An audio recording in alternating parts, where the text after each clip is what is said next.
Okamizga prank o'tgan safar kanalga tashaveruvdi. Hozir sekin kelsam, mashinani mo'ka qilgan ekanlar.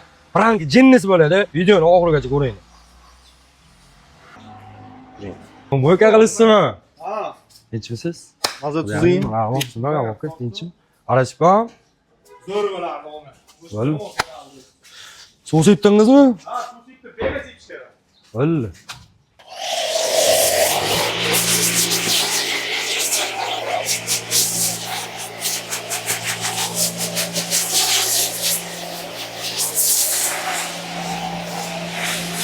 Ah, okey. Bırak kılacağım ne böyle? Bırak kılacağım ne böyle?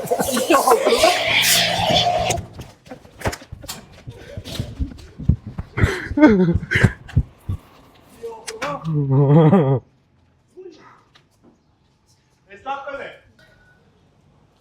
Ulan böyle bakma, çizimi çok. İndi tozalaş kera. Okey?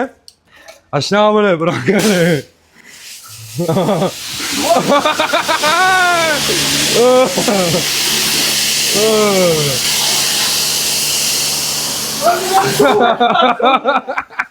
O kapımı verdiniz mi?